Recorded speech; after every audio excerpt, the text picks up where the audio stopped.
Not distracting. Okay. Second location. Second try. Second location, second try, first real combo. First real convo. Here it is. Here it the is. Snazzy G Show. I am with CJ. CJ Max. CJ Max. CJ, what are you about?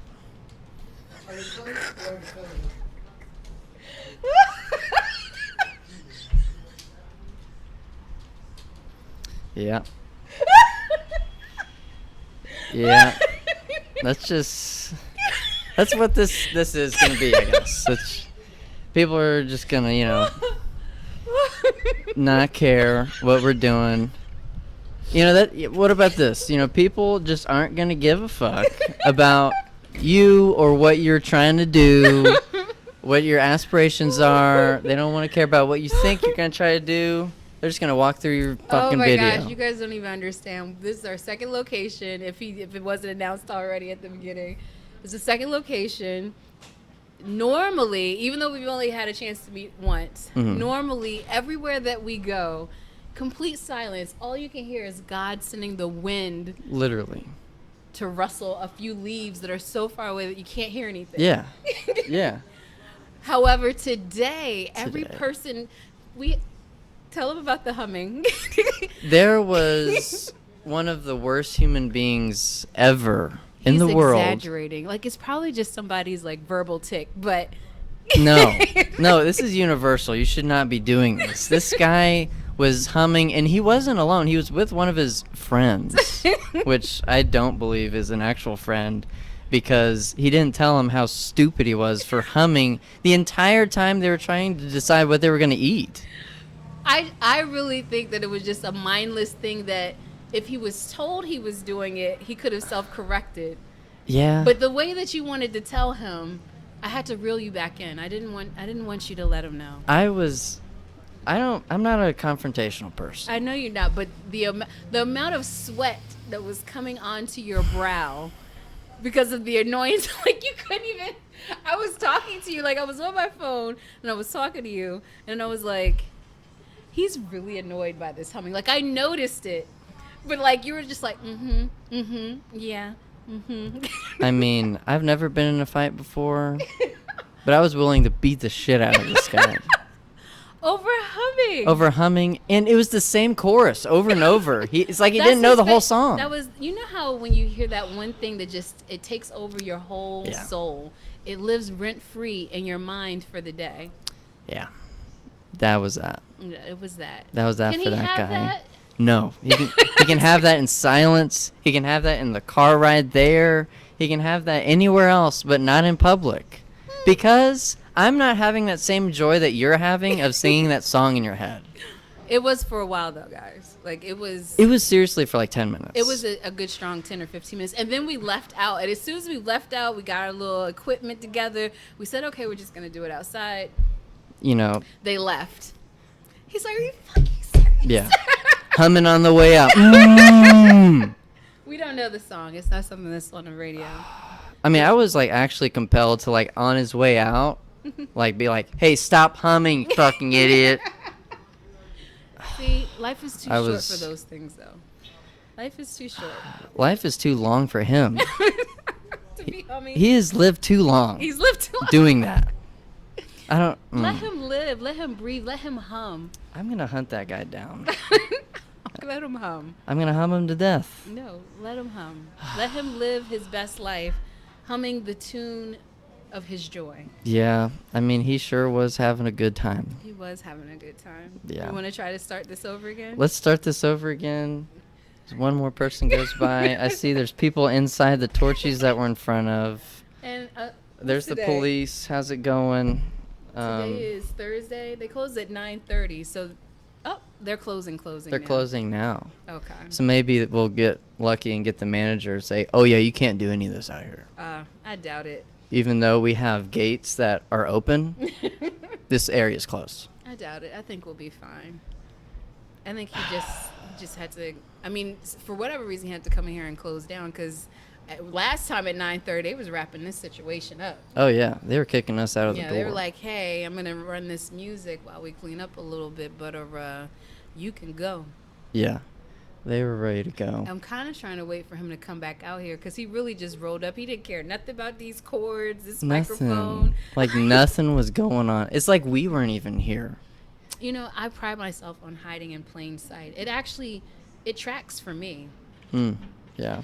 Here we go. Yeah, it tracks for me. That's how I like to hide in plain sight. So it felt kind of good to know that I got so unnoticed. That's pretty nice.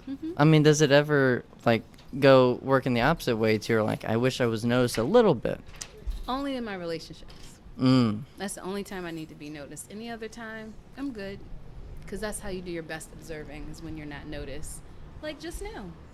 Yeah. No excuse me, no my bad, are you guys doing something? But that's okay. But I'm glad we didn't get noticed because we are siphoning their electricity. Yeah, we are. And if he were to give us a bad look, we got his license plate over there. Okay. All in my peripheral vision. Oh, yeah. We got it on camera, too. Got it on camera, too. All we gotta do is zoom in. What is this? Are these blue and red lights that I'm seeing? It's just security. It's just security. It's just security. Although yeah. there was an emergency earlier, I said a quick prayer. It's an ambulance that was over there. Oh, man. I kind of do that, too. Like, if I hear, like a fire truck going by, I'm like, oh, help them. God help them. Because... Oh, I have a whole prayer. My mom used to do that when I was little, and it's all the way up and through current adulthood. I do it now. I have a very specific prayer that I pray. I feel like I would want someone to be praying for me. Yeah. You know what I mean? If I was in that situation. So. Yeah. I mean, you know, people aren't really religious anymore, it feels like. But the power of prayer is, like, seriously real. Yeah. Like, whether you believe it or not. It's probably more consistent than people's level of spirituality and Oh, religion. yeah, Definitely, for sure. But it also speaks to how much that's a go-to. Like, it almost... Sometimes I find, because I have friends of all different kinds of walks of life, I find that, especially when I hear people say, oh my God, I'll be like, but you're atheist. You can't say that. I mean, you can say it, but it goes to show how innate it is, you know, whether it's cultural or it's, you know, over time exposure, or if it just may show how great God really is. You know what I'm saying? He's so great that those who don't believe in him still speak his name. Yeah. He's, you know, they still got his name in their mouth. Oh, yeah. Yeah. So, I that mean, part. That really is weird. I mean, you know, you hear it all the time when, like, especially when people, like, you know, think they're about to die or something, they pray. Like, you know, I've never prayed before, but I just start praying. I'm like... Whatever guardian angel sits around them and said, you know what? I'm going to intervene at this moment. I'm going to let them know what the tool is to stay on earth. Yeah. They can be stubborn about how they believe and decide to not let prayer activate the saving properties of what could happen in this experience. Yeah. You could either do it that way, or you could actually pray and find yourself talking about the miracles that God has worked in your life. Seriously. I mean, do you think a lot of that reason why people don't, like, pray is the fear that, like, they might find out that prayers are real and maybe something is out there? Yeah, I find that a lot of people, you know, whether it's God or it's finding out that they have an ability that can take them to the next level, like, say, even with a job, they're like, okay, I know I have this skill set, but then somebody notices that they have that skill set and then takes them to that next level. It's the anxiety of going to that next level, whether that's in your spirituality or if it's in the opportunities that your own skill sets afford you. I think that just as human nature, there's a certain level of anxiety with change anyway, but definitely the change that causes your mind to level up. Yeah. Yeah. You know what I mean? Yeah. I mean, you know, we all kind of want change, but we all don't, right? Yeah, it's like, I want, but let me be careful what I ask for. Yeah. Yeah. I mean, like, we always want to go to the next level. Like, if someone's going to say, oh, you want to go to the next level? Yeah. I'm ready to take Yeah, you there. I'm ready. I'm ready. Don't you see all my steps? Don't you see the book that I'm using? I'm doing it. And then it's like, oh, all the things that's happened in this book that you've been planning, that's going to be on the agenda for your life tomorrow. Oh, but wait a minute. Is that going to require a lot of time? Because then I got to fix my schedule. And Yeah, that doesn't really work with That me. doesn't really work with what I'm trying to do with my life right now. I mean, I didn't know it was going to come up this fast. I Yeah. find that, now, we've talked about this before. I'm a trailblazer. That doesn't really happen to me with like a microsecond. Mm. But I have associates and friends and family members that I have to dial back my ability to trailblaze. I have to dial it back because I have to say, everybody's not like you. Yeah. So since everybody's not like you can't be like, well, this is what you wanted? Because I'm quick to be like, but this is what you said you wanted. Yeah, Like, did this you is want it. or did you not want it? Yeah. And so I have to dial it back. But I think as human beings, even the trailblazers, the super strong-minded, I want to go to the next level people like myself, there's always that micro anxiety that comes from, it can come from a lot of things. For me, it's like I said before, be careful what you ask for, because, you know, as things happen that take you to the next level, it changes what you're responsible for, whether that's knowledge or people or, you know, adhering to your word, Yeah. you know, so Yeah. it puts you in that position where you're like, oh shit. Yeah. Yeah. But as soon as I get my oh shit out, or I get my whoo lord, Yeah. I'm like, okay, let's get it. Let's get it. I'm ready. I'm Yeah. ready for this. I'm ready to do this. I'm ready to take Yeah. on this challenge. I'm ready to put my best foot forward. Anyone who knows me knows that do you watch The Good Doctor? Oh, my mom watched all of it. But do you know how Sean, when his mind starts to think and it has that whole, that is what starts to happen. I'll be like, okay. Like I said, I'll be like, all right, let's get it. Let's get it. And so everything starts to like become like these synapses in my brain are just doing all of these things to explore as many different scenarios and options, you know, trying to think of, you know, what kind of challenges are going to come up next with this type of situation. And when it's time for those challenges to come about, okay, how am I going to respond? Yeah. What am I going to do? So thinking of as many what ifs, not in a fearful way, but in a planning, strategic way to make sure that that next level will ensure that there'll be another level and another level. Yeah. So. Yeah.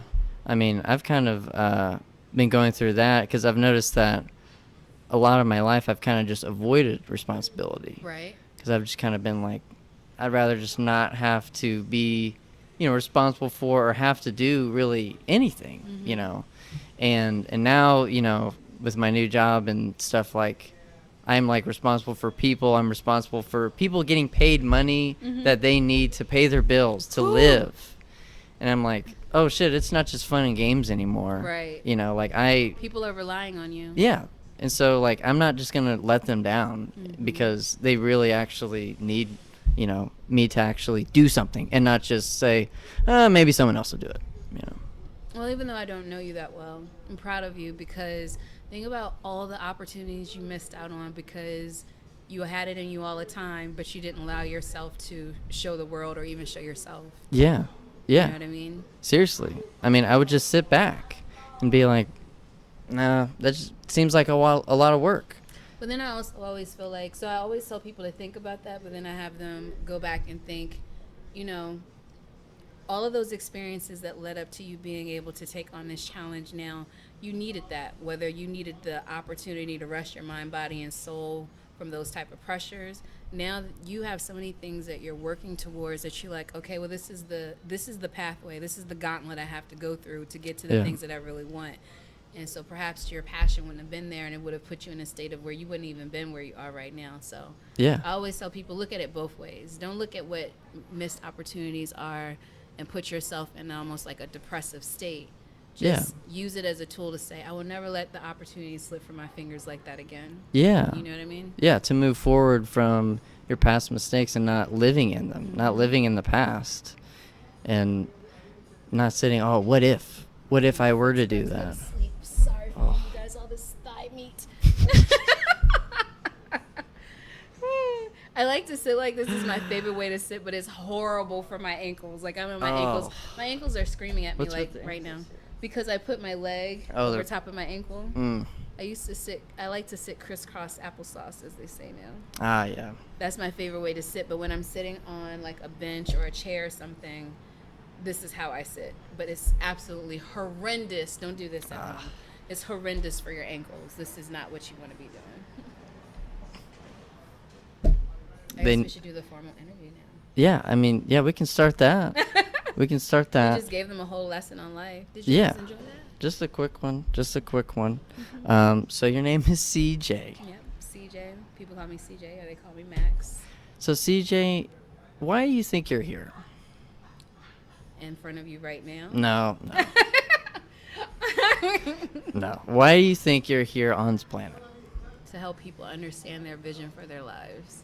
And to teach them how to amplify it, no matter what that vision is, whether it's something I have a background in or something I need to research. Like, anytime I hear anyone's idea, Sean brain, just all the synapses just start to go to the next level and just say, it's almost like God speaks to me and says, this person is put in front of you right now to help them get to the next level. So I usually...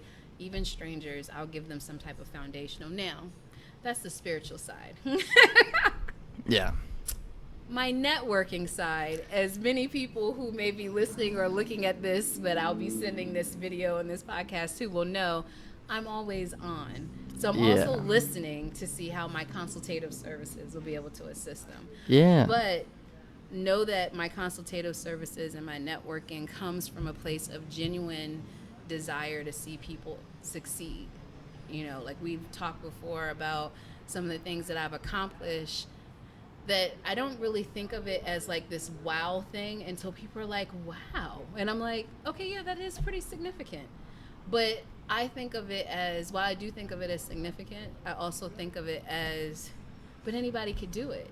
You know, I'm a very confident woman, and I do consider myself to be a very special individual. Yeah. You know, almost supernatural, right?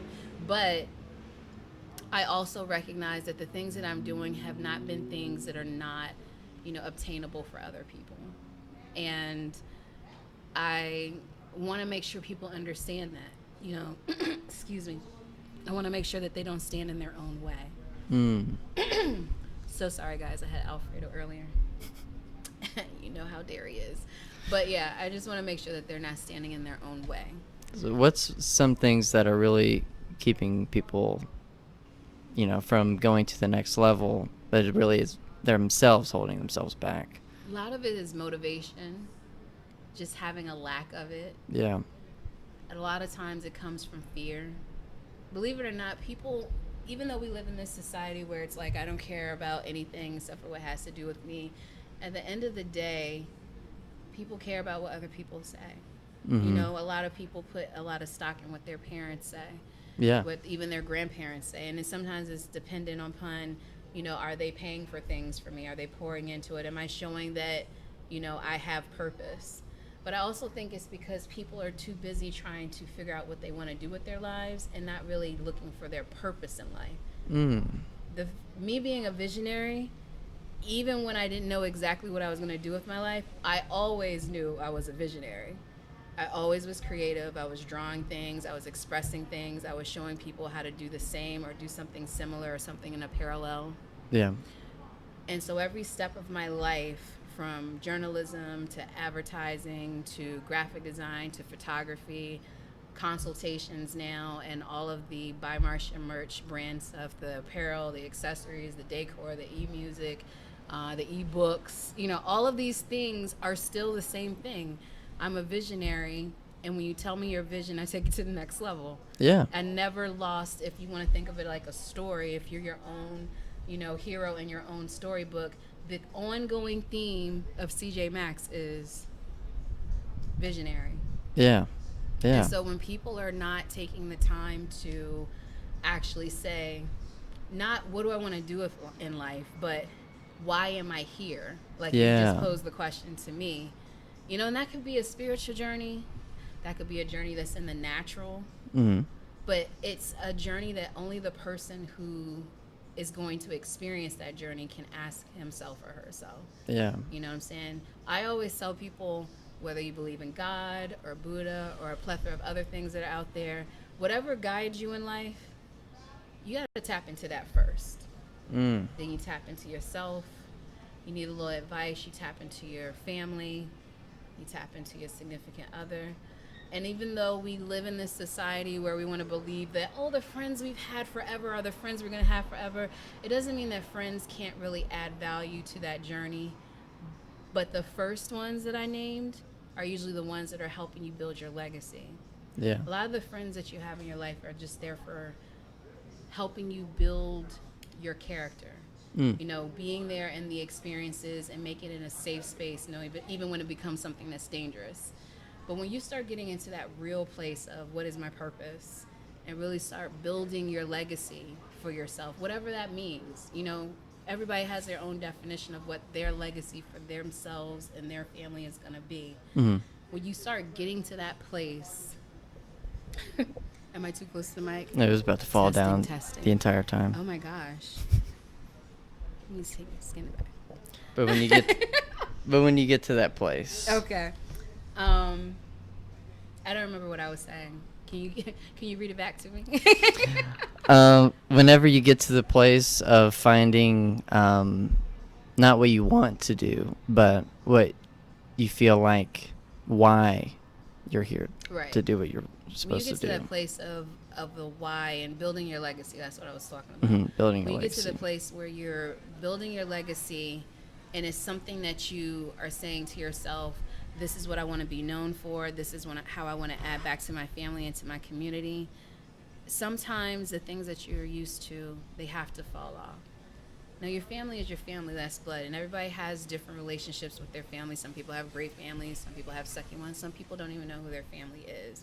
So sometimes family are the groups of people that you have said, this is my family. But as we've talked about before, work-life balance, as well as just overall life balance, is whatever your higher power is. For me, it's God. So it's God and then myself, you know, or in the case of another person, yourself, themselves. Not as a selfish thing, but as a self-care thing. Checking in to make sure that you're okay. Because that's another hindrance to people's greatness, is they're so busy stretching themselves thin. Thin, till they look and they don't have anything for themselves because they've given it to everybody else. Checking in and make sure they're, as they say on the plane, not the way we wear masks for pandemic purposes, but put the mask on your face first. Anybody who knows me, if somebody says they've never heard me say that, or they don't really know me, they're not my friends. They're not my family. Who are they? They don't exist in my world, because the one thing I cannot wait to say is don't be afraid of the word no, and put the mask on your face first. Because just like they explain, every time that you're on the airplane, you can't do anything for anyone else unless you're taken care of. So back to work-life balance and life balance, it's going to be your higher power. It's going to be yourself in a self-care capacity, not in a selfish way. And then it's going to be your family. Whatever that definition of family is. You know, like I said, it could be your actual blood relatives. It could be the friends that over time have shown themselves to be family level, but it's your family. And then it's your significant other, you know, because that person has to have a place. Now, what I will tell you is, you know, probably when you get to a marriage level, that's a little bit interchangeable. It's like the partner kind of comes a little bit before family, but there will be a lot of situations where family has to come first. Yeah. But that's the main life balance. Friends are important, you know, but you have to really sometimes ask yourself, is this friendship adding value, or am I just loyal to the fact that I've known this person for a long time? Yeah, are we just playing the friend game? Are we just playing the friend game? Because, and my friends know this about me, like most people, they get so upset. Like I'm a way more chill. Like I used to put people through the worst type of gauntlet. Like, if you're gonna be my friend, you're gonna understand this is not no cakewalk. Yeah, you're gonna have to work for this. Right. And now, like, you know, I'm here or I'm going other places, and they're like, did you just call that person your friend and not your associate? Because it took me 2 years to actually be called your friend, and you met that person 2 weeks ago. And, you know, and that's my own personal thing, like, because I'm so private, and it takes me a while to want to let people in enough to say, okay. Because friend, like, my definition of friend is like 1 o'clock in the morning, torn fishnets, one shoe, You know what I'm saying? Glitter on one side of my face, streaky mascara on the other side, these curls all over the place. And all I say is, can you pick me up at the corner of San Felipe and Voss Road, please? And they're like, oh, sure, babe, no Yeah, problem. I'm coming. Just come pick me Yeah. up. You good? You need to get some water? Yeah, no And questions that's it. asked. They just want to know if you're okay. Yeah, they just want you to be okay. Unfortunately, until as of late, I've come in contact with a lot of different people who were not that genuine. It's like they couldn't wait to take your business into whatever street or whatever eardrum that they could pour it into. And I'm like, that's not a real friend. Because a real friend holds your secrets. You know what I'm saying? Yeah. And that's not the only definition of a friend. But that's why I used to take people to the gauntlet, because I'm like, I need you to understand, like, you're going to have to be a special kind of person to be able to be a friend with me. Yeah. You're not just going to be able to know me, know my last name. Right. You know, like, oh, hello, how's it going?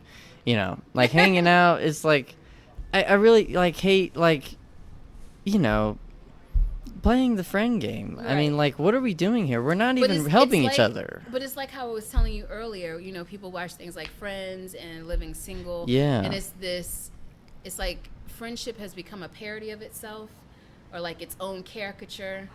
And people just feel like by the end of a 30-minute segment, like, this is how we would handle friendships.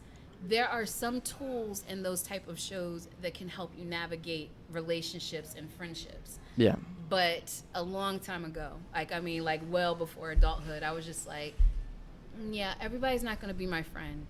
And I used to work with people, and they would be so mad at me. They'd be like, you called me your coworker because that's what you are.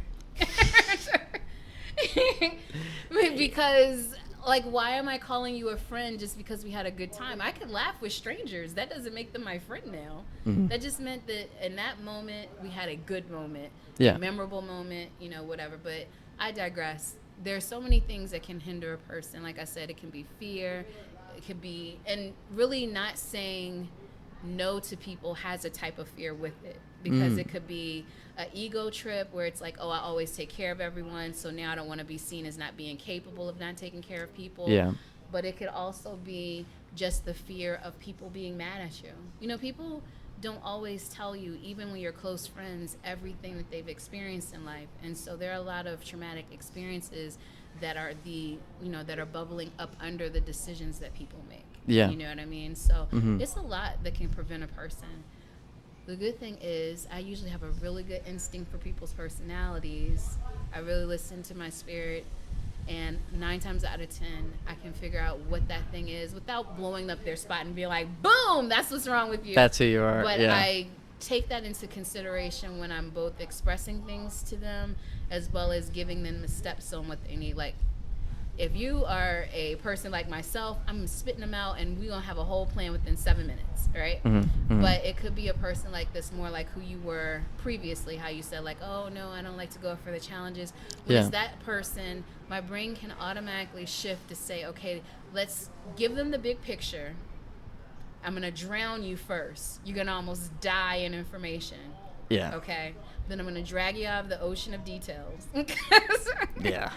And then I'm going to resuscitate you and say, no problem, we're going to take baby steps into it, but I want you to see the big picture so that you can continuously tell yourself when it gets hard, this is what we're working towards. That's the mountain, and I'm in the valley, but I'm going to get there.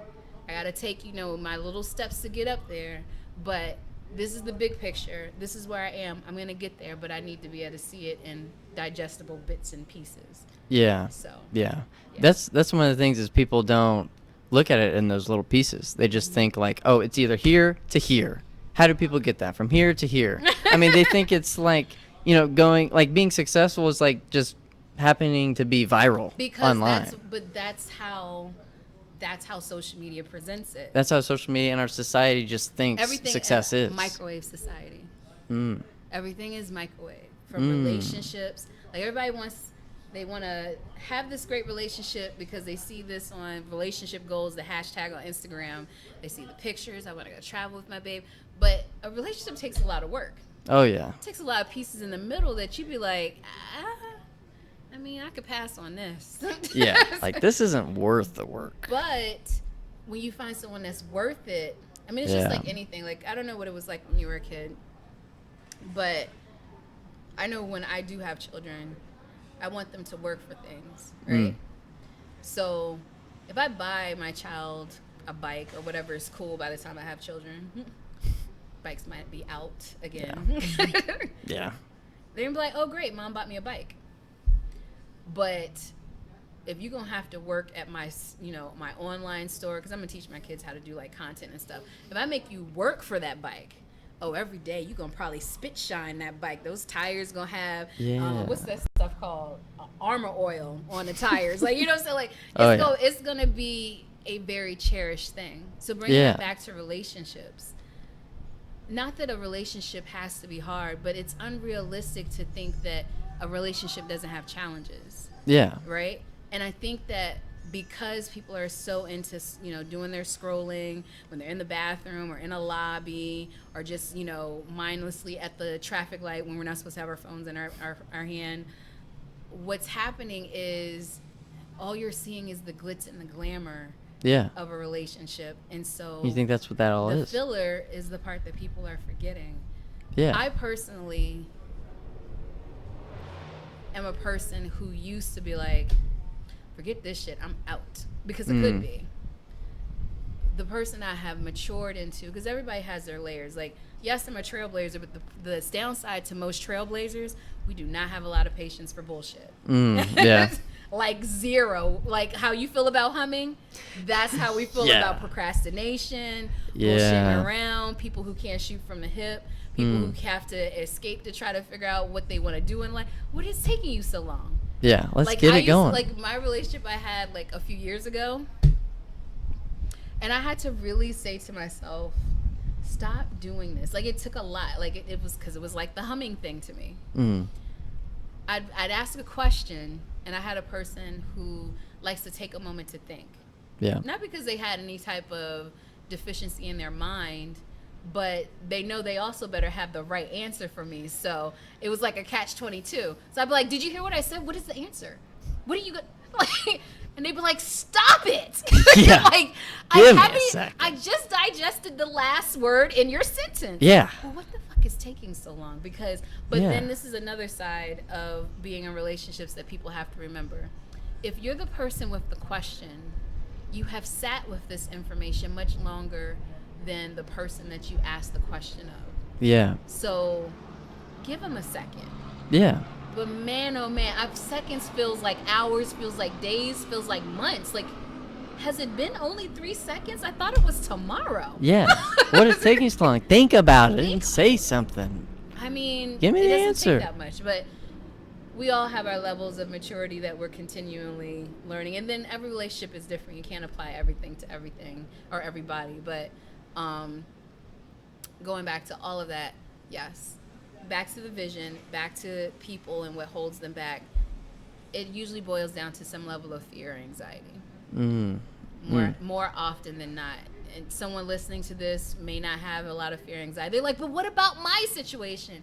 And feel free to fill in the blanks in the comments and tell us how yours is not anxiety and fear.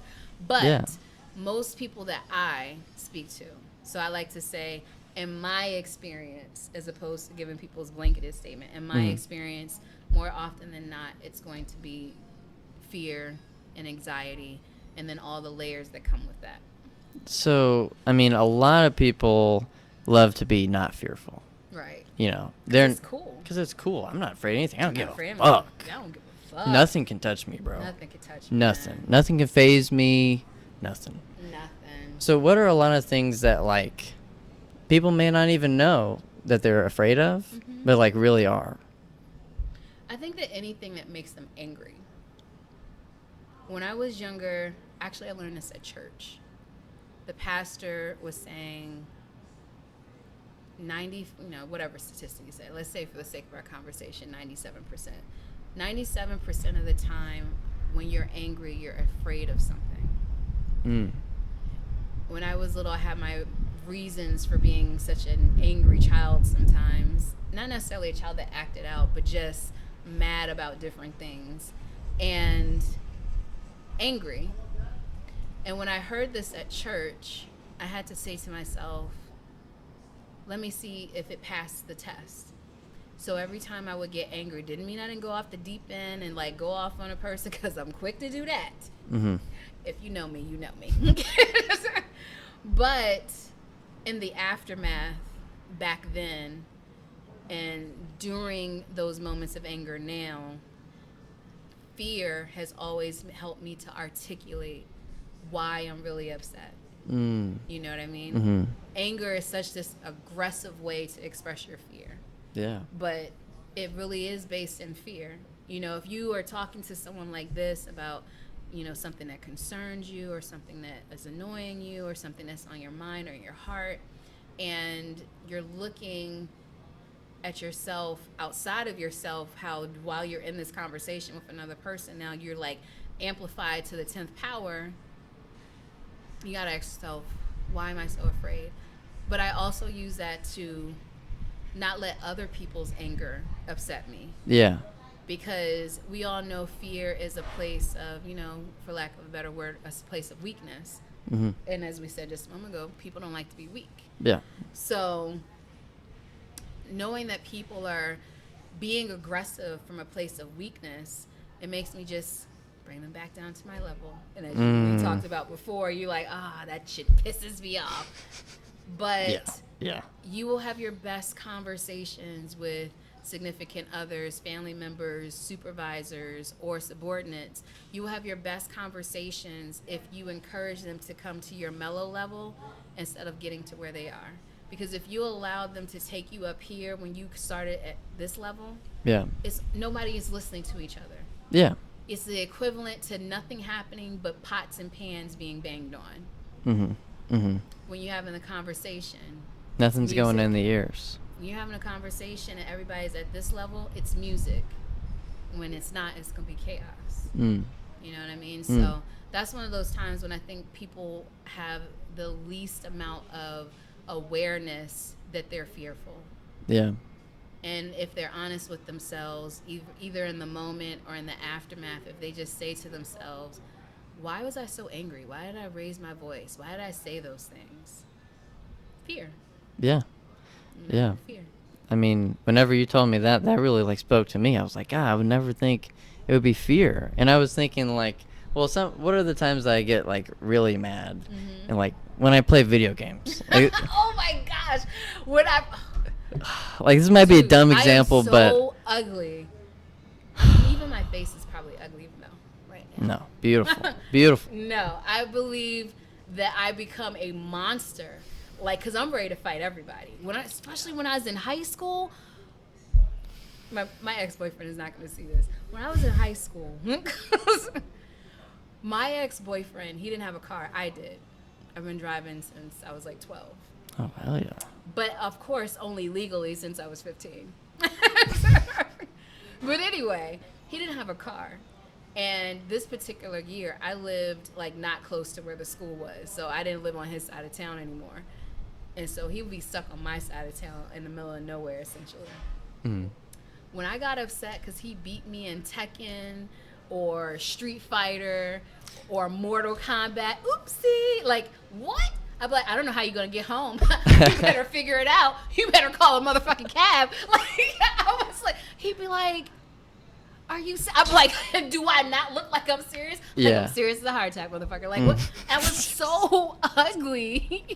I was so ugly when I was gaming. Yeah. So, yeah, it was the fear of not being the best. Yeah, not being the best. Not being the best and not winning. And not having the bragging rights. Because if you're a gamer, I mean, that's the best part. Yeah, like you get to be the best. Remember when I did that move, Abacab with 2 B's?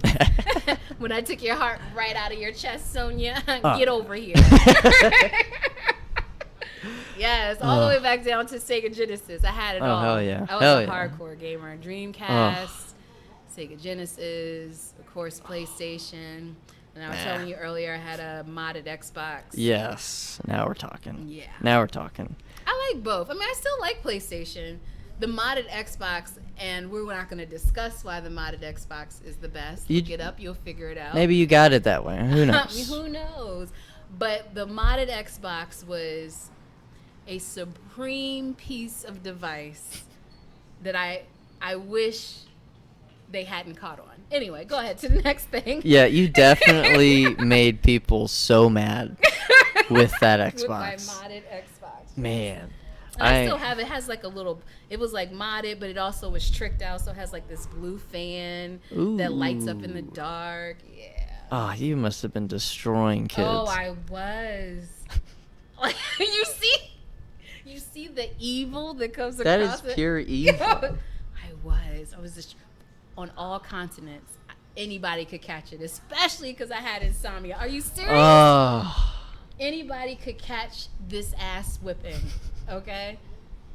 Oh. Especially, I forgot to mention Soul Calibur. Soul Calibur 5 was my favorite. Mm.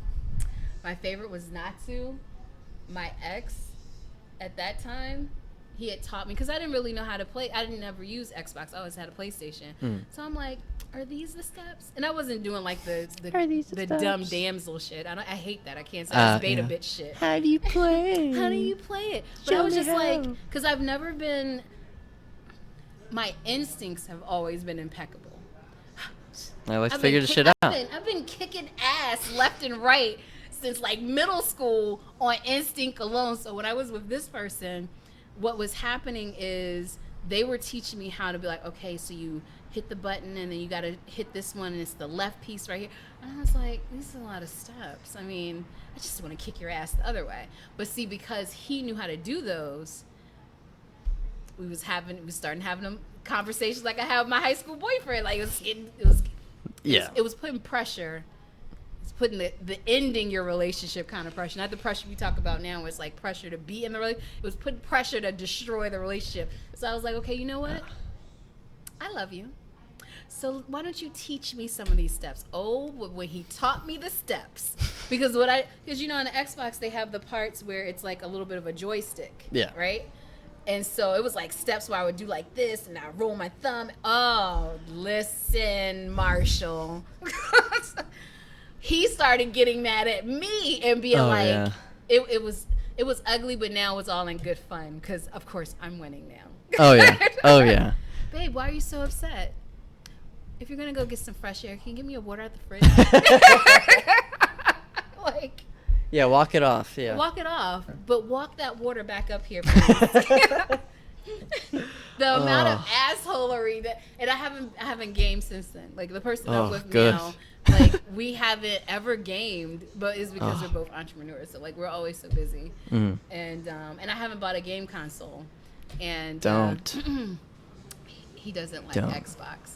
When I mentioned I was so excited about my tricked out modded Xbox, and he was like, you just lost so many cool points. Like I lost a good number of cool points having that Xbox. I was like, well, I guess I'll never be playing with him. But now I still have my Xbox, but I don't have the controllers.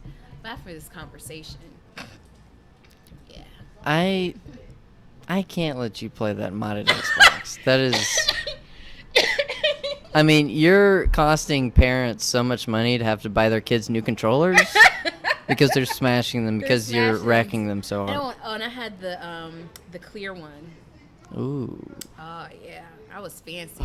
So at night, my Xbox fan, because you know the fan is there to keep it cool. Oh yeah. Yeah. But it was glowing, and the blue was my favorite color at the time. Right now, black is my favorite color, but I believe that blue is my favorite color but I'm feeling like green is like my favorite color now. Okay. Yeah, I've switched it up a little bit. How do you switch it up? I've never switched my favorite color. Just as you mature and the things that you're exposed to, things you learn about yourself, things you learn about like what looks good on you. Blue, because I have such warm undertones. So blue never was a color that necessarily looked good on me. I just love blue. But like warmer colors do. And green is a cool color, right? But it's something about green that makes me look like money. Maybe it's that. I think I've started to fall in love with green because I'm making more money. And there's nothing that feels better than being like, oh, look at all this green and cream colored dollar bills, $5 bills, $10, $20, $50, $100. It's a good color. It's a good color. So where were you at whenever your favorite color was black? Oh, that's an ongoing favorite color. And it's hard to be here and want to wear black all the time because black is like a color that's going to make you spontaneous combust just go into your car to get something out of it real Oh my quick. gosh, this place sucks. Texas You're is such, horrible. You're such a hater, but I really like your state. I Now I'm don't. about to leave your state for a little while, but Oh gosh. but I mean, I like your state. I haven't had a chance to hate it yet. yeah. I mean, T.J. Miller, he was here last week, Mm-hmm. and he was talking about how Texas has so much Texan pride, right? Mm-hmm. Like, oh, Texas, you know, born in Texas, all this stuff. But whenever you ask someone from Houston, hey, what do you think of Austin? Like, fuck Austin, bro. Fuck that place. The same with anywhere else. Oh, fuck Dallas. You know, fuck, you know, anywhere else. Fuck San Antonio. It's all about where I live. So it's city pride. It's city pride. What about this whole Texas pride thing? But you know what? And I admire any person, you know, you out there listening, watching. I don't have that type of pride in my locations. I have places that I really love. I've lived a lot of different places. Philly has always been my favorite place. It's the place that I identify with the most. It was the most like my personality. Why is that? It's such an artsy place. Like from the ritziest area to the least desirable area, they commission artists to make these magnificent murals. Like just awe-inspiring murals that like, how could you not be inspired in a place like that? I got to Salvador Dali is my favorite artist. As you see, I reference him a lot in our conversations. And my first time ever getting a chance to see one of his exhibits was at the Philadelphia Museum of Art. It was so powerful for me because that was when they were starting to make it so they gave you the headphones. Oh, yeah. So it's like you're in there with a lot of people, but you're experiencing it all your own. So it's not immersive like the Van Gogh one, or now they have a Frida Kahlo one. I need to still go see both of those. But it was still significant for me because he's just always been my favorite. I love surrealism because it is an opportunity to always see something new. Every time you look at it, you're going to be like, I never realized there were stripes on this hat. You know what I'm saying? Like, you just... It gives you an opportunity to always. It's almost like the Rorschach's test? Where it's like that ink What do you blot. see? Yeah. So it's like whatever you are experiencing sometimes as it relates to surrealism, it can put you in that mindset to say, I didn't see that before, or I now can see it from a different perspective. Yeah. That's like my favorite thing about it. So getting an opportunity to see that, and I didn't know that he had movies and stuff. Like when I'm a fan of something, I'm not a fanatic. Like, you know what I'm saying? Like I tell people when I meet celebrities, like when I met Desi, the comedian that started us even knowing each other. Yeah. I told him, I was like, I'm a fan, but I'm not a fanatic. I don't know everything about you. I don't know when your birthday is. I barely know which, city you're from. But I really value your existence in the world to create comedic situations and skits that like just take me to the next level of laughter. Right? Yeah. And so it's the same thing with Salvador Dali's art. He was introduced to me a long time ago. My first thing I ever saw by him was a bee flying around a pomegranate a second before waking. I'm going to look this up. Okay. Go ahead and look it up. Now, when you look it up, okay, do you want me to say it again? Yes. So, a bee. I know, it's a long title. I love it. A bee. A bee flying around a pomegranate. And Google will help you figure it out if you know how to spell it. A bee flying around a pomegranate a second before waking. There's more? A second before waking. No, a second, like meaning like 1 second before waking. God. And it has a second title too, but I always forget what the second one is. They have a also known as title. But it's important that you know what that title is, because I'm about to show you why it's called that. When you look at it, you're going to be like, what the hell is this shit? You ready for this? What is this? You ready for this? A bee flying around a pomegranate a second before waking. Wow. Powerful, right? Okay, y'all just have to look this up at home. There's a lot going on here. So you got to zoom in. On the bottom there is a pomegranate with a bee flying around it. Now, there's this little cut in the brick here on the bottom that is broken, and then you notice that it's maybe like a floating iceberg in the water, in the ocean here. And then you look on top of it is a naked lady who... Which is like in the biggest part of like the middle foreground area. So most people are like, why is this naked woman in this picture? Yeah. And she also could use something to eat. She's a little skinny. Yeah, you can see the ribs on her. Yeah, she can see the ribs. But maybe back when he created this, that was what was hot back then. Yeah. Supermodel status. She's pretty good looking. But she's about to wake up. But also, on top of her is a gun pointing right at her with a bayonet that is kind of jabbed into her a little bit. A little bit. Not so much that it's piercing, but it's on its way. Yeah. Maybe she's about to be startled awake. Maybe. But see how, like, and if you guys have looked it up online to look at it while we're doing this podcast, you have to do encourage you to actually, like, when you stop looking at the podcast or listening to it, that you just, like, let it wash over you, all the different meanings. Because essentially with surrealism, you do kind of have to do it that way. You have to... There are things that Dali specifically wanted you to understand about what he created. I mean, that's the same thing with any creative, whether you're a designer or analog creator through painting or any type of media that's going to be like a pencil or markers. There's a certain expression that's coming from that artist's soul, right? Yeah. But there's also what attracts you to certain things, what makes you feel like you're connecting with certain things is also going to be your personal experience. And when it comes to surrealism, to me, out of all of the different categories of art, surrealism allows you to do that the best. Yeah. You know what I'm saying? Like stuff like impressionism and things where it's like almost like a watercolor that's just like bleh over it, or the dots and pixelations of some of them that you can only see the dots when you're up close. I mean, not to take away from those. I learned about all of those when I was in art history class. And every single category of art, I can find something that I can appreciate for the various reasons that, again, come from my own personal experiences.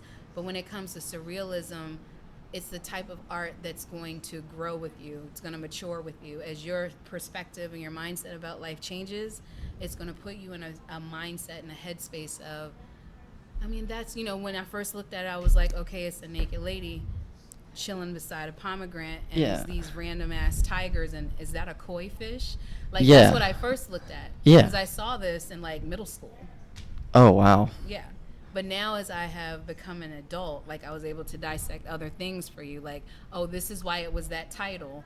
This is a woman, you know, what people don't realize is sleeping naked is actually extremely healthy for you. Look it up online, you can see all the benefits. So, you know, healthy woman. And like I said earlier, and I don't even think I even thought about she's about to be startled by the bayonet.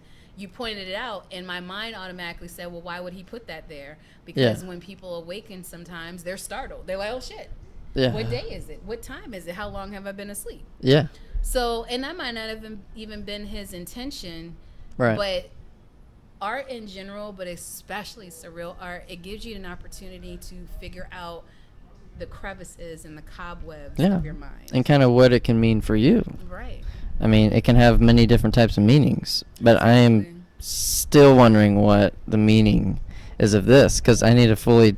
Maybe you're gonna have to dissect it. We're not gonna be able to do it on the show. You're so distracted right now, Marshall. I know. Well, I feel like I just need to kind of smoke or something to really kind of understand what this is. This is definitely one of those left-hand cigarette moments where you just need to put that like on, like you need to beam it to your TV.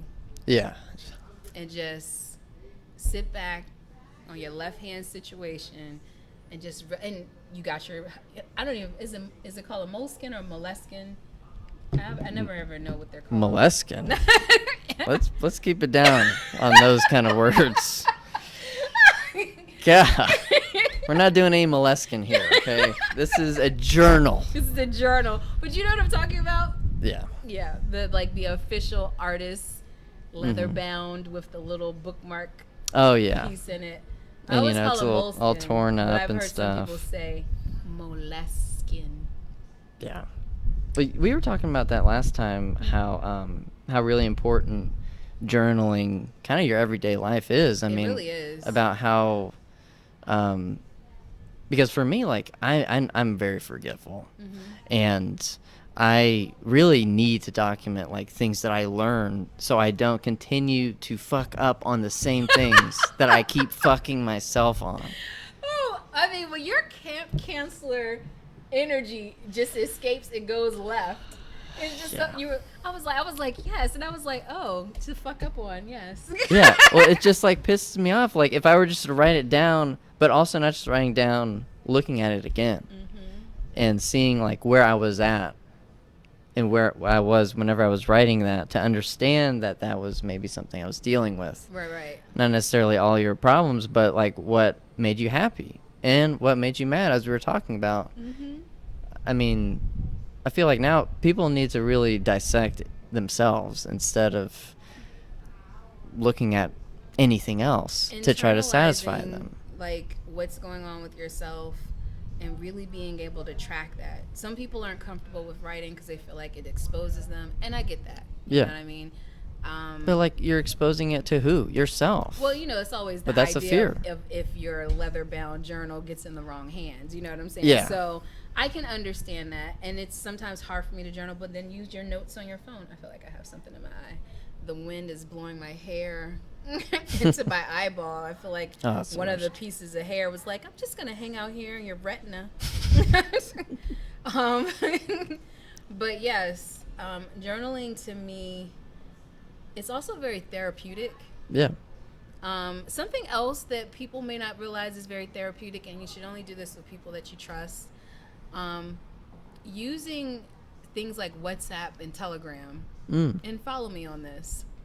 I have one friend, she is my best friend, and everybody in my orbit, everybody in my circle has been like, the best way to get in contact with me is going to be WhatsApp, because I'm going to pay attention to that. All right. I'm like, wait a minute, is that a business? Oh, no, it's not business. Oh, okay, is this going to? And if you're not familiar with Telegram and WhatsApp, they have a very similar platform, but typically the details are encrypted, which goes right in line with my privacy expectations about life. And it gives you the opportunity to, in the moment of whatever you're experiencing, and it doesn't necessarily have to be some emotional moment, but it's just like, oh, I had a free moment, but I don't have enough time to call or even wait for a phone to ring or to get into a conversation that's going to take 2 hours. So I'm going to just go ahead and leave this voice memo real quick. It's almost like a digital walkie-talkie. Yeah. But for this particular friend, she realized how therapeutic it could be. At the time that we started communicating on this, it was during a time that she really needed to, you know, it would have been best if I could have been there in person. Yeah. But this was the next best thing. Yeah. I say that to say that journaling doesn't always have to be writing. For those who don't like to write, it can also, and you can set it up where you can have those conversations just with yourself. It don't even have to be another person. Yeah. Or when I have ideas, I have 2 different WhatsApps. I have a business WhatsApp and a regular WhatsApp. Nice. When I need to have business ideas or I need to express something that might be good in a book one day, I just leave a WhatsApp for myself. But I'm saying that to say that for those who get more satisfaction out of verbally expressing their concerns about life and having something, or like, you know, like everybody is into podcasts right now. So even if it's your own voice, giving yourself that opportunity to just listen and just say, that's where my mind was at this time. You know what I mean? It gives you that evidence that you went through something. Yeah. But you get to see how you came out of it or how you improved because of it. Yeah, and how you change, And how you even change. if you think that you don't change. So you're Right. like, You're like, wow, I didn't notice it before, but like, I used I'm to. a changed individual. Yeah, like I used to somehow be dumber than I am now. Because how is that possible? How? Yeah, how? Is that possible? But I mean, a lot of, you know, you can really learn a lot from yourself and able to grow and able to change from your past mistakes and not having to live in them. I mean, fuck. You can't hold on to them. You can't hold on to them. You're just going to live in the But it past. also teaches you, outside of just an introspection exercise, one thing that I have adopted more mentally, because I haven't been writing it down, so the person that holds me accountable, she's gonna be like, but gratefulness. So not just an introspection on, am I doing life well? Am I doing life sucky? Am I putting myself in a better position to hit these big mountainous goals while I'm in the valley? Outside of all that, again, tapping into whatever your higher power is, mine being God. What I have been really living in the last at least year consistently, but probably longer than that, I just want to be honest about when I paid attention to it. Gratefulness. Whether I pray for what I'm grateful for in that day, or I write it down, which the intention is to write it down so I can again go back to it. Yeah. And in this case, if you're gonna have like a gratefulness journal, even though I just big upped WhatsApp and Telegram and how that could give you that voice memo type of situation, that is something that I encourage people to look at in a book format, because it really gives you that opportunity. Like a year from today, which is what, June 9th? A year from June 9th, if you started your journal today, you could just go back and be like, gosh, God has been so good to me. Yeah. Yes, I didn't get this person. I didn't get the husband. I don't have my children. I didn't get the job that I wanted. I didn't get a chance to move to the place that I wanted to move to. Whatever. I didn't have enough money to go on the trip I wanted to go to. Whatever people think is just so important. Yeah, at that time. But then you look at 365 days of what God or your higher power has done for you. Yeah. And it just puts things in perspective. Yeah. On one hand, just like any human being, I look at life like, oh my gosh, we only have one life to live and we don't have enough time to live it, right? Yeah. But on the other hand, I am so grateful for the opportunities that I have, and I try to be a lot more present. Yeah. And gratefulness can help you to live in the right now. Because when people live in the past, that's not doing anything. You cannot change it. Can't do anything about it. So constantly going back and looking at your past, and it's hard. I mean, I have to struggle with that sometimes too. Like, yeah, I would be all the way up here if I had done this and if I had done more of this. You know what I mean? Yeah. Yeah. But as I just said earlier in our conversation, all of those setbacks, all of those procrastinations, all of those things that we missed during a time that now in this 2020 hindsight vision mode of our life, we can see that we should have done better. We sometimes have to give ourselves credit for what we didn't know then. Yeah. We know so much now Yeah. that we didn't know before. Yeah. Like I think about the pandemic and like my financial situation during the pandemic.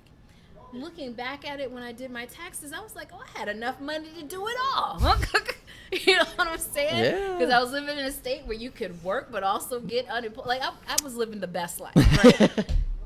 But at the time, because legislation was changing every 5 seconds, I was a homeowner and I had renters. I didn't know if my renters were going to bring me money. Like, my renters, I was very blessed, a thing to be grateful for. They paid, even though they could have not paid because they had those concessions in place legislative-wise. Right. They still paid. But I didn't know if they were going to pay until the last minute, so I couldn't plan a trip with that money. I couldn't set it aside like I wanted to. I was like hoarding everything. You know what I'm saying? I had a garden, so I was like, I'm not going to buy anything from the store because I got this garden. Like, when I look back at it, I'm like, oh, I had everything I needed.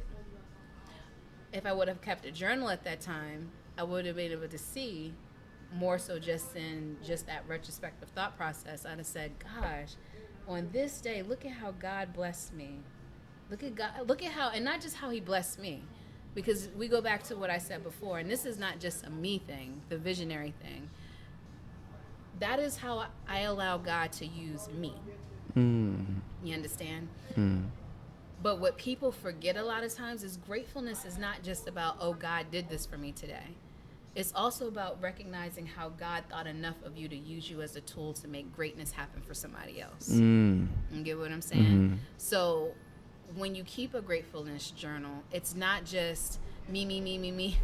Look how awesome I am. Look how awesome I am. Look at all this stuff. I'm so important to God, like, and you're so not. Like God's killing it for me. God's killing it for me. I don't know what he's doing for you. Maybe you should pray, get some more Hail Marys. Just pray for more money. That's what I did. And that's what I did. And even with that, like, I was just recently talking to a friend of mine a few months ago, and I was telling that person, you know, they were had some concerns relationship wise, and I said to them, when you're praying to God for your mate, I said, yes, you have your laundry list of things, but don't forget to pray for how God can change you.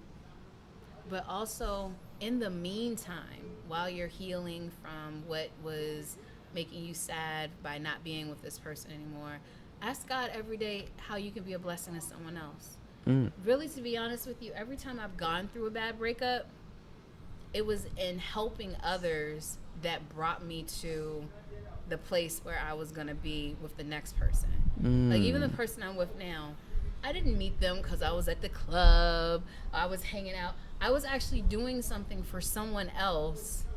Wasn't even in the headspace to meet someone new. Yeah. And then I was just, was blessed with what I have now. You know what I'm saying? And this has been its own journey, which is for your relationship podcast one day. There we go.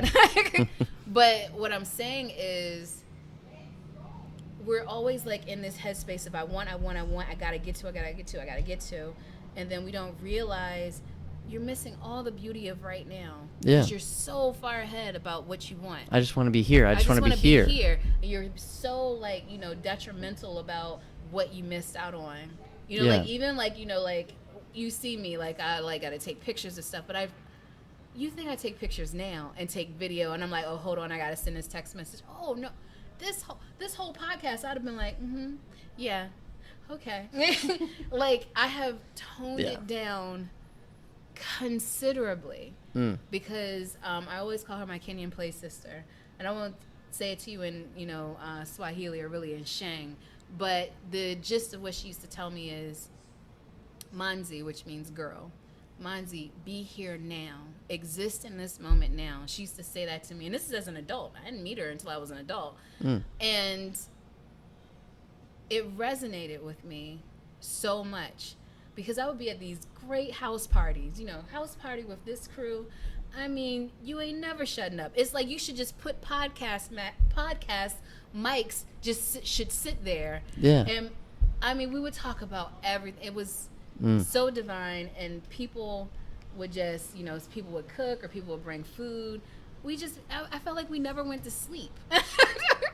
Yeah. Like, we just would be up talking. You might take a little nod-off nap, get you a shot, and then you back up and you're entering into relationships. Relationships, you know what I'm saying? Group conversation. Where's the podcast mic? Like, you know what I'm saying? Like, it was such a powerful time in my life when I was still single that but it also goes to what I said way early in this conversation about friendships. As pivotal and as important as that person was, one, she doesn't live in the country anymore, and I don't live near all those people anymore. But I don't know that I necessarily would. We were friends then, but I don't know if we're necessarily friends now. Like, with her, I'm friends because she's like family. But everybody else is like, they added so much to my life at that time. Yeah. But I feel like we all added value to each other in the moment that we needed to. We had the conversations that we need to have with each other. But it doesn't mean that I have to bring them into my right now. And if I saw them, it would be so jumbo. Like, I'd be so excited. Jumbo means hello in Swahili.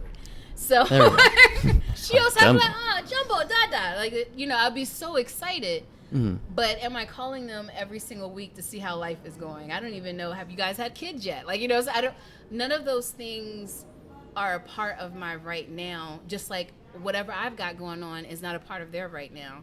Doesn't mean we hate each other. And that's like, again, another thing for your relationship podcast when we talk about friendships and really understanding, again, that the friendship dynamic that you see on TV and in movies, and that's not how real friendships operate. And it does a couple of things. It keeps people in a bondage of feeling like everyone from their past has to go with every step of their life with them. And it has the people who get left behind, who, like, there are some people like me who'll be like, listen, we had a great run. Yeah. But I'm not going to be able to stop everything I'm doing to go on these vacations and to celebrate every single moment of your life. That's just not the reality of where my life is right now. Yeah. You know what I'm saying? And that's something that you have to accept. Yeah. Now, immediatamente, I'm considered to be a puta. She's always been so mean. I can't really stand her. I don't know how we've been friends that long, but why are you mad at me? You don't want me to be greatness? If $1,500 is going to take me to the next level with my properties or give me an opportunity to put a down payment on something that's going to help build my legacy, why are you mad at me because I can't put $1,500 on this cruise that I don't even want to go on because I don't really like cruises like that? But it's this mentality of living single, friends, and those are the only ones I can think of right now because I'm tired. But there are a plethora of other shows that have come and gone that resonate in people's mind, that it's like, oh, we've got to be friends at every step of our lives. Yeah. My favorite show used to be Desperate Housewives. Wow. Wonderful show. Yes. But, and I'm so glad you've seen it, so now it can be a reference. Okay, and first of all, spoiler alert, if you're watching Desperate Housewives right now, if you're planning on watching it now that I've said it, fast forward a little bit, maybe about a minute, and come back. Because I got to tell, it's got to support my conversation right now. I'm serious. All right. Just go away. Who dies at the end? Nobody dies. This is the thing that I want to explain. If you watched all 6, 7, 8, 10, 15, I don't know how many seasons it was. They went through so much, killing people, not killing people, covering it up. Yeah. The narrator tells you that after all of those years, almost a decade of living on Wisteria Lane, when they went their own separate ways because they covered up their last mistake in life, they never spoke to each other again. They never saw each other again after making all those promises to see each other. And that's not what got my theory in my head. I've always just been like that. But that show got so much respect for me because I was like, for once, and it might not be the only show because I know when people are like, well, you didn't say, listen, I don't have time to watch every show that exists in life. Yeah. I just happened to be like cleaning up every day or whatever I was doing. This was background noise except for the times when you're just like, I've been sitting here for 2 hours and I haven't actually done anything. But Yeah. I would watch it as background noise and I was like, this is actually really good. And they had so many interchangeable pieces. Long story short is, it's one of the few shows that I have ever seen who is realistic or has been realistic about friendships. And the idea of, and it doesn't mean that you're not going to ever have friends that are there forever. I have had friends that are there forever. Like I was talking to my mom recently. I only have like one friend that is like my friend from high school. Literally just one. And if you saw my crew, we was thick as thieves, proms, everything. Like when you're in high school, you cannot imagine the boyfriend I told you about that I used to gang with. Oh, we was getting married. Yeah. Oh yeah. Oh You know what yeah. I'm saying? Like you just My life was set out. My life was set I up. got everything. These people were always going to be a part of my life. Yeah. And now literally there's only 2 people from high school, middle school that I even talk to. One, we only text each other for our birthdays. Although, in all honesty, recently that person reached out so that we could meet up this summer, which I don't know if it's going to be possible. But there was a time when everything was stopped. I'd be like, oh no, we can't do this podcast, Marshall, because I have to be figuring out how I'm going to get this money so I can make... No, we're not there anymore. You know what I'm saying? It's not because they're not loved and they're not appreciated for what they've added to my life, but now I'm at a place where everything can't stop for you as my friend. I got to really check in and see, does it make sense for my big picture? And if it doesn't, I just got to disappoint you, and I'm okay with that. Yeah. I mean, you got to surround yourself with people who are going to help you and help you get to where you want to be. Right.